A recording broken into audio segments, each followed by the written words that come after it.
Types of PE that can be triggered in India. Understanding of permanent establishment is the basic criteria for sheer understanding of international taxation. Once the basics are understood, further arduous journey of understanding international taxation can be endeavored. Article 5 of mostly all DTAAs deal with the concept of PEs. Below is the brief gist of types of PE that can be triggered by the taxman. Fixed place PE. Two tests are required to be met in order to call existence of fixed place PE in India. Permanence test. It implies some sort of permanence in the source country, say for 6 to 12 months. However, if the nature of activity done does not require such long presence in the source country, then even short span of time will be treated to have satisfied the permanence test. An apt example for this is recent ruling of Apex Court in the case of F1.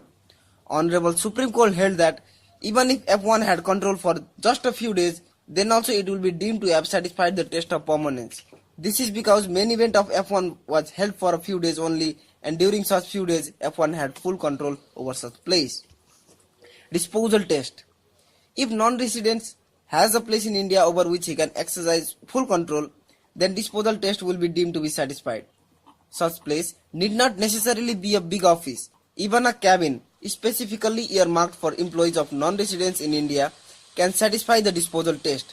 Like in recent ruling in case of Production Resource Group, it was held that even if Production Group had just one room earmarked for it, such room was under full control of non-resident, and consequently such room was treated to be fixed place PE in India of Production Group.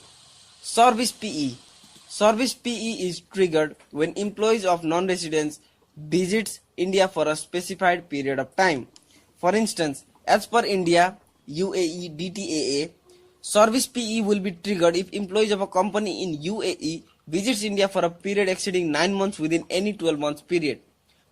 To delineate concept of service PE further, let's take help of recent ruling in case of Electrical Material Center Company Limited. In this case, it was ruled that stay of employees in India is relevant. Since employees stayed in India for 90 days, less than 183 days, no existence of service PE in India. Agency PE. A non-resident is said to have agency PE in India if any of its agents or employees in India have the authority to conclude contracts in India on behalf of non-resident. To ponder over more agency PE, let's look at the judgment in case of SPE Networks India Incorporated. In this case, SPE, a USA company, provided rights to SET India for distribution of AXN channel in India. From such distribution, the revenue generated will be shared among SPE and SET at some predetermined percentage. The TP officer held that SET India is the agent of SPE USA, and thus there exists agency PE in India of SPE. The Mumbai ITAT ruled that SET India was making payment to SPE in the form of purchases but not in the form of dependent agents.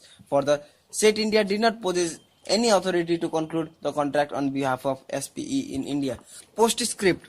The above write-up is dedicated just to prod the memory with basics of PE.